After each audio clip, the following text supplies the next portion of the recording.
বলো কেমন হয়েছে আজকের খাজা? দেখতে তো দারুণ লাগছে, আর খুব সুন্দর। পুরীর কথা মনে পড়ছে কিনা? একদম লেয়ার গুলো যে একদম পুরো দেখছেন লেয়ার গুলো বন্ধুরা, আর পুরীর কথা মনে পড়ছেই তো অবশ্যই। বানানোর জন্য আমাদের এখানে লাগছে 500 গ্রামের মতো ময়দা, 250 গ্রাম চিনি নিয়েছি, বড় চামচের 2 চামচ কর্নফ্লাওয়ার। আপনারা কর্নফ্লাওয়ারের জায়গায় চাল গুঁড়িও নিতে পারেন। এখানে খাজা বেলার জন্য আমি নিয়েছি আলাদা করে ময়দা। আর এখানে দেখুন বাড়ির বানানো গাওয়া ঘি নিয়েছি, ছোটো এলাচ, আর ডেকোরেশনের জন্য কিছুটা কাজু কুচি করে নিয়েছি। এই রেসিপিটা পুরোটাই রিফাইন্ড অয়েলে করব। দেখতেই পাচ্ছেন ময়দা হাতে নিয়েছি আর একটা বড় পাত্র নিয়েছি। তো ময়দাটা এই বড় পাত্রের মধ্যে প্রথমে দিয়ে দেবো। ময়দা নিয়েছি, এরপরে এর মধ্যে ঘি প্রায় 6 চামচের মতো আমি গাওয়া ঘি দিয়ে দিয়েছি 500 গ্রাম ময়দার মধ্যে। এরপরে এইভাবে ভালো করে প্রথমে হাতের সাহায্যে ঘি আর ময়দাটাকে এইভাবে হাতের সাহায্যে চাপ দিয়ে দিয়ে ভালো করে মেখে নেব। ময়নটা ময়দার মধ্যে ভীষণ জরুরি ব্যাপার। তো ময়নটা যত ভালো করে মিশবে তত কিন্তু খাজাটা খুব টেস্টি হবে। এরপরে এই রেসিপিটা স্টেপ বাই স্টেপ ফলো করে সহজেই যখনই পুরীর কথা মনে পড়বে, জগন্নাথ দেবের মন্দিরের কথা মনে পড়বে, এই খাজার কথা মনে পড়লে স্টেপ বাই স্টেপ দেখে আর রেসিপিটা চটজলদি বানাবেন। বাড়ির সমস্ত লোকেদেরকে, নিজেদের প্রিয়জনদেরকে বানিয়ে খাওয়াবেন। কমেন্ট করতে তো ভুলবেন না, আর যারা নতুন তারা ফলো আর সাবস্ক্রাইব করে দেবেন, লাইক শেয়ারও করতে কিন্তু ভুলবেন না। কথা বলতে বলতে আমাদের ময়দার সাথে ময়নটা খুব ভালো করে মিশে গেছে। আর ভালো করে মিশেছে কিভাবে আমরা বুঝবো, এই দেখুন ময়দাটা ধরবেন আর এইভাবে হাতের সাহায্যে একটু চাপ দেবেন। তো দেখুন একটা যেমন ডোয়ের মতো হয়ে গেছে, আবার এরকম আঙুলে আমি প্রেসার দিচ্ছি তো ভেঙেও পড়ছে। তো এইরকম যখন অবস্থায় আসবে তখন জানবেন আপনাদের পারফেক্ট ময়ন দেওয়াটা হয়েছে। তো দেখুন ময়ন দেওয়া শেষ হয়ে গেছে। এরপরে আমি একটু জল নিয়ে নিয়েছি আর সামান্য পরিমাণে জল নিয়ে এইভাবে ছড়িয়ে ছড়িয়ে হাতের সাহায্যে চাপ দিয়ে দিয়ে একদম ভালো করে মেখে নেব, যেমন ময়দা আটার ডো বানায় ওইভাবে। কিন্তু এটা খুব পাতলাও হবে না, একটু শক্ত মাখতে হবে। তো আমরা জলটা একবারে দেবো না, সামান্য পরিমাণে অল্প অল্প দিয়ে দিয়ে দেখে দেখে মাখবো। একটু শক্তভাবে মাখতে হবে, তাহলে খাজাটা কিন্তু ভীষণ সুন্দর হবে, বেশ অনেকদিন স্টোর করেও রাখা যাবে। দেখতেই পাচ্ছেন বন্ধুরা, খুব সুন্দরভাবে ডোটা কিন্তু রেডি হয়ে গেছে। তো এই দেখুন এইভাবে ডোটা করবেন, খুব পাতলাও হবে না, একটু টাইট টাইট ভাবে মাখলে কি হবে, খাজাটা খুব সুন্দর হবে, একটা মুচমুচে ব্যাপার হবে। আর খাজাটা যদি স্টোর করে রাখতে চান সেটাও কিন্তু হবে। ময়দার ডোটা রেডি হয়ে গেছে। এরপরে একে একে আমি প্রত্যেকটা লেচি কেটে নেব। এই দেখুন এইভাবে। আমি বাটির মধ্যে 2 চামচের মতো কর্নফ্লাওয়ার নিয়ে নিয়েছিলাম। তো আপনাদেরকে আগেও বললাম কর্নফ্লাওয়ারের জায়গায় চাল গুঁড়িও নিতে পারেন, তো যেটা আপনাদের সুবিধা হবে। তো এর মধ্যে আমি দিয়ে দেবো সামান্য পরিমাণে ঘি দিয়ে এটাকে আমি ভালো করে মেখে নেব। তো এই দেখুন এইভাবে আমি কর্নফ্লাওয়ারটাকে ভালো করে মেখে নিলাম। তো দেখুন কর্নফ্লাওয়ারটা আমি গাওয়া ঘি দিয়ে মেখে নিয়েছি। আর দেখুন মাখাটা এইভাবে হবে, একটু থিকনেস থাকবে। তো দেখুন সমস্ত কিছু রেডি হয়ে গেছে। এরপরে খাজাটা আমি বেলে নেব।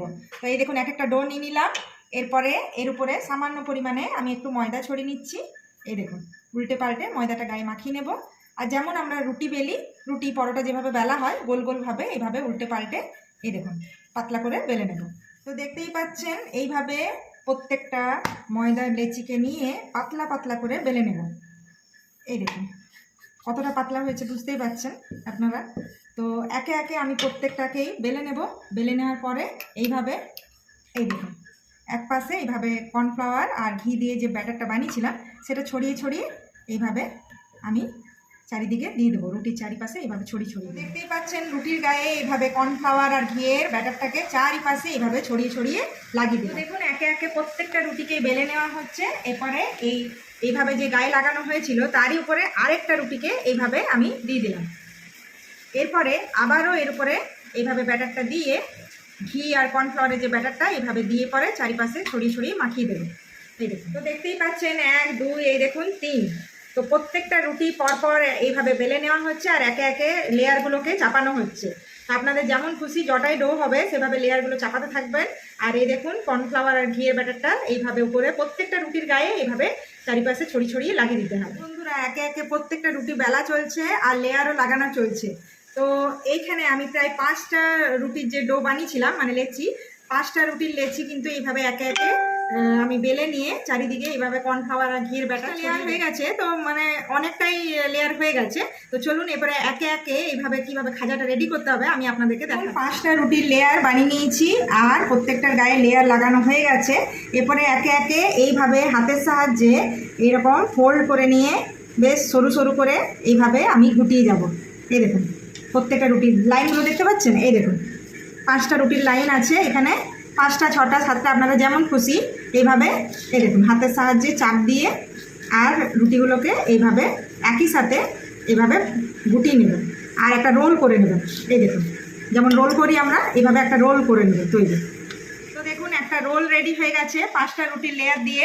এরপরে আমি এই রোলটাকে এইভাবে এই চাকির উপরে নিয়ে নিলাম। আর এই যে সাইডের যে কোনাগুলো এক্সট্রা বেরিয়ে আছে, এটা দেখতে একটু আলাদা রকম লাগে কিন্তু খাওয়া যাবে। তো আমরা একটু সমান ভালো দেখার জন্য এইভাবে সমান করে কেটে নেব। এই দেখুন এইভাবে ছুরির সাহায্যে এইভাবে সাইডটা আমরা কেটে নেব, দেখতে সুন্দর লাগবে আর কি। আর এটাও খাওয়া যাবে, এইভাবে চাপ দিয়ে দেবো। তো এটাও খাওয়া যাবে, আমরা সাইডে রেখে দেবো। তো এই দেখুন দুটো পাশে এইভাবে আমি কেটে নেব। তো দুটো পাশে কাটা হয়ে গেছে। এরপরে আমি যেমন সাইজের করব, একটু যদি চওড়া টাইপের খাজাটা করতে হয় তাহলে সাইজটা একটু চওড়া কাটবো, একটু পাতলা হলে পাতলা। তো আমি একটু মিডিয়াম সাইজেরই কেটে নিচ্ছি। তো এই দেখুন এইভাবে ছুরির সাহায্যে এরকমভাবে আমি কেটে নেব প্রত্যেকটা। আর কেটে নেওয়ার পরে প্রত্যেকটা লেয়ার দেখুন এইভাবে দেখতে লাগবে, দেখতে পাচ্ছেন লেয়ারগুলো? এই প্রত্যেকটা লেয়ার খুব সুন্দরভাবে এইভাবে তৈরি করে নেবে। তো একে একে সমস্ত ডোগুলোকে এইভাবে কেটে নিচ্ছি। দেখুন প্রত্যেকটা লেয়ার কত সুন্দর দেখতে হয়েছে বন্ধুরা। তো চলুন এখন আমি খাজাটা বেলে নেব। তো এই দেখুন খাজাটাকে এইভাবে কাটিং করেছিলাম, এইভাবে লম্বাভাবেই নিতে হবে। আর যেদিকে লেয়ারটা আছে সেটা দুটো সাইডে যেন থাকে। আর এইভাবে বেলনির সাহায্যে হালকা আলতোভাবে এইভাবে চাপ দেবো, জাস্ট আলতোভাবে চাপ দেবো। দুটো পাশে এইভাবে আলতোভাবে চাপ দেবেন, বেশি জোর দেওয়ার দরকার নেই। আর যতটা বড় খেতে চান সেভাবে হালকা মতো দেবেন চাপ। তো এই দেখুন এইটা একটা মিডিয়াম সাইজের খাজা তৈরি হচ্ছে। তো খাজার সাইজটা এইভাবে হচ্ছে। আর দেখুন প্রত্যেকটা লাইনও মানে খুব সুন্দর দেখতে লাগছে। আর আমরা যখন লাস্টের সময় বেলছি তখন হালকা হাতে এই বেলাটা হবে। তো এই দেখুন এইভাবে হবে। আর প্রত্যেকটা খাজাকেই আমি এইভাবে একে একে রেখে দেবো থালার মধ্যে। তো চলুন বন্ধুরা এখন খাজার জন্য আমি রস বানাবো। তো রস বানানোর জন্য আমি এখানে নিয়ে নিচ্ছি প্রথমে জল, কারণ এই খাজার রসটা খুব পাতলা হবে না, একটু মোটা হবে। তো সেই জন্য হাফ গ্লাসের মতো জল দিয়ে দিলাম। আর দিয়ে দিলাম চিনি। এর মধ্যে ছোটো এলাচ দিয়ে দেবো। এলাচের মুখগুলোকে এভাবে খুলে খুলে দেবো। এই দেখুন এভাবে খুলে খুলে দিলে কি হয়, রসের গন্ধটাও কিন্তু খুব সুন্দর হবে। তো একবার হলো বাড়িতে এই রেসিপিটা ট্রাই করবেন আর কমেন্টে কিন্তু জানাতে। এরপরে খাজাটাকে আমি ভালো করে ভেজে নেব। আর খাজাটা পুরোটাই ভাজা হবে একদম লো ফ্লেমে ভাজা হলে সুন্দর ভেতর পর্যন্ত ভাজাও হয় আর কালারটাও খুব সুন্দর হবে আর মুচমুচে সেই স্বাদটাও পাওয়া যাবে। তো এখানে আমি রিফাইন অয়েল, তো চলুন তেল গরম হয়ে গেছে আর এটা লো ফ্লেমে পুরোটাই ফ্রাই করব। তো এই দেখুন এক একটা খাজাকে নিয়ে নিচ্ছি আর এই গরম তেলের মধ্যে এভাবে ছেড়ে দিচ্ছি। তো এইভাবে প্রত্যেকটা খাজাকে খুব একটু সময় নিয়ে আলতো আলতো করে এইভাবে ভেজে নেব। কালারটা হবে একটু গোল্ডেন ব্রাউন কালার, ততক্ষণ পর্যন্ত উল্টে পাল্টে লাল লাল করে আমরা ভেজে। তেলের হিটটা যথেষ্ট পরিমাণে কম থাকবে, কারণ কম হিটের মধ্যে এই খাজাগুলো ভাজা হলে ভীষণ সুন্দরভাবে ভাজাটাও হবে, ভিতর পর্যন্ত মুচমুচে হবে। স্টোর করেও আপনারা রাখতে পারেন আর খেতে কিন্তু খুব টেস্টিও হবে। দেখুন বন্ধুরা ধীরে ধীরে কালারটা চেঞ্জ হচ্ছে আর একে একে এই খাজাগুলোকে এইভাবে একটু উল্টে নেব। এই দেখুন কালারটা জাস্ট চেঞ্জ হচ্ছে, এই অবস্থাতে একটু দূরে উল্টে পাল্টে সময় নিয়ে আর কি ভাজতে হবে খাজাগুলো, তাহলে টেস্ট হবে। এই দেখুন কালারগুলো আস্তে আস্তে চেঞ্জ হচ্ছে। এই দেখুন কালারটা আসতে শুরু হয়ে গেছে। প্রত্যেকটা খাজাকে এইভাবে উল্টে পাল্টে ভেজে নেওয়া হচ্ছে আর কালারটা দেখুন জাস্ট একদম গোল্ডেন ব্রাউন কালার হয়েছে আর প্রত্যেকটা লেয়ার কিন্তু বোঝা যাচ্ছে। তো এইভাবে খাজাটা রেডি হবে, মানে সময় নিয়ে খাজাটা ভাজতে হবে। তো সমস্ত ভাজাটাই কিন্তু লো ফ্লেমে হবে, জোর আঁচ করা যাবে না। তো এই দেখুন একে একে প্রত্যেকটাই উল্টে নিচ্ছি। তো চলুন ভাজা হয়ে গেছে, এরপরে প্রত্যেকটা খাজাকে একটু তেলটা ঝরিয়ে নেব। এই দেখুন তেলটা ঝরিয়ে আর একে একে প্রত্যেকটা খাজাকে এইভাবে থালাতে তুলে নেব। তো দেখুন বন্ধুরা রস কিন্তু এখানে রেডি। আর রসটা দেখুন আপনাদেরকে আগেই বললাম একটু গাঢ় গাঢ় হবে। এই দেখুন একটু গাঢ় গাঢ় রস না হলে খাজার রস মানাবে না, খুব পাতলা রসটা হবে না। তো রসটা আমি নামিয়ে নিয়েছিলাম আর একটু স্বাভাবিক গরম আছে। এই অবস্থাতেই আমি এই যে খাজাগুলো তুলে নিয়েছি, একে একে সমস্ত খাজাগুলোই এর মধ্যে দিয়ে দেবো। এই দেখুন একে একে সমস্ত খাজাগুলো দিয়ে দেবো আর এরকম উপর থেকে একটু রস এইভাবে দিয়ে দেবো। প্রত্যেকটা খাজায় এইভাবে একে একে দিতে থাকবো আর রস উপর থেকে এইভাবে দিয়ে দেবো। তো আর চিন্তা নেই, একদম পুরী স্টাইলে জগন্নাথ দেবের পছন্দের খাজা বাড়িতেই রেডি হয়ে যাবে। আপনারা স্টেপ বাই স্টেপ ফলো করবেন আর এইভাবে খাজা রেডি করে নেবেন বাড়িতে। আর কেমন লাগলো এই রেসিপিটা অবশ্যই কিন্তু কমেন্টে জানাতে ভুলবেন না। এই দেখুন একে একে সমস্ত খাজার মধ্যে আমি রস উপর থেকে, হ্যাঁ রেডি হয়ে গেছে। চলো আমাকে দিয়ে দাও। তোমাকে দিচ্ছি আর দেখছো একদম বেশ মোটা রস দিয়ে তৈরি হয়েছে, বসে গেছে না? কত সুন্দর, হ্যাঁ বসে গেছে, দারুণ মানে হয়েছে, দারুণ। প্রত্যেকটা লেয়ারে ঢুকে গেছে। এই দেখো চলো তুলে দাও আমাকে।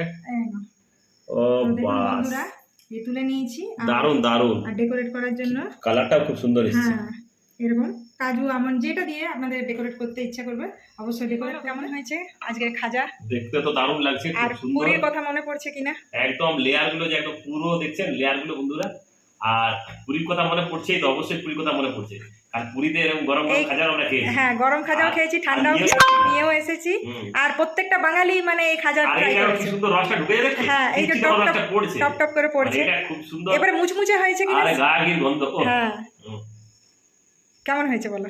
মুখে আমার ঘুরে যাচ্ছে, বাহ। দারুণ, সুপার। তো বাড়িতেই মানে ইচ্ছে করলে খাজা এরকম বানিয়ে খেতে পারেন। অবশ্যই ফ্যামিলির সাথে এনজয় করতে থাকবেন। আর রথে খুব মজা করুন, রথে জগন্নাথ দেবের সবাই দর্শন করুন, আর পুরো ফ্যামিলির সাথে প্রত্যেকটা মুহূর্ত এনজয় করুন। হ্যাপি রথযাত্রা সবাইকে। আর যেভাবে আপনারা অনেক অনেক ভালোবাসা দিচ্ছেন, এভাবে ভালোবাসা দেবেন, প্রত্যেকটা মুহূর্ত ফ্যামিলির সাথে এনজয় করতে থাকুন। তাহলে আজকের মতো টাটা।